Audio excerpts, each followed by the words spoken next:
I'm Brian Lilley here at the National War Memorial in Ottawa, and just steps behind me is where Corporal Nathan Cirillo was shot and killed on October 22nd.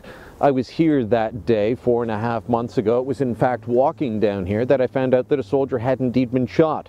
Up until that point, I only knew that there was at least one gunman roaming the halls of Parliament, not quite aware that Michael Zehaf-Bibeau had been shot dead by Sergeant-at-Arms Kevin Vickers. It was a strange day in Ottawa, a tension-filled day, a frightening day, that a terrorist was striking at the heart of our nation's capital.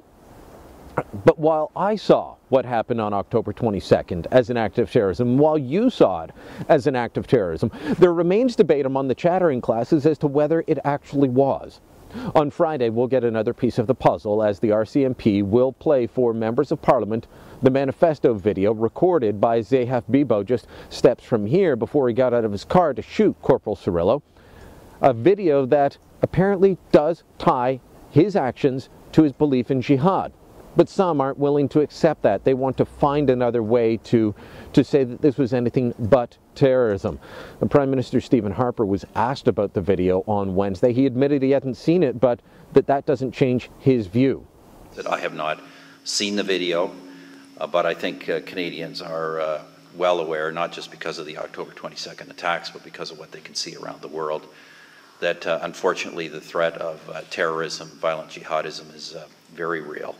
And obviously, while we encourage Canadians to go about their lives, we also encourage people to be vigilant, cooperate with authorities, and we appreciate the strong public support we've had for our anti-terrorism legislation going forward. Now, while Prime Minister Harper hasn't seen the video, he has been briefed on it, including by RCMP Commissioner Bob Paulson, who has seen it. And Paulson said this. But he was quite deliberate, he was quite lucid, and he was quite purposeful in articulating the basis for his actions. And they were in respect broadly to Canada's foreign policy and also in respect of his religious belief. Now, Paulson, that was October 27th, 5 days after the terrorist attack. Paulson is still having to say that this is terrorism, and some are trying to say that this was just the act of a deranged lone wolf.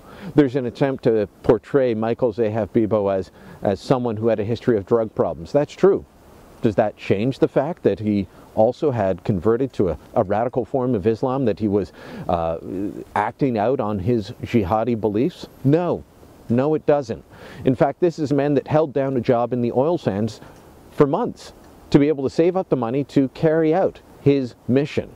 He'd left British Columbia, he'd moved to the oil sands, he was looking to do this. So this is not just a man who was some homeless street person, as they've tried to portray. This is a man on what he saw as a mission from God, to strike out at Canada. On Friday, we'll get another piece of the puzzle, whether Canada's chattering classes will be willing to say that this proves that it was a terrorist attack remains to be seen.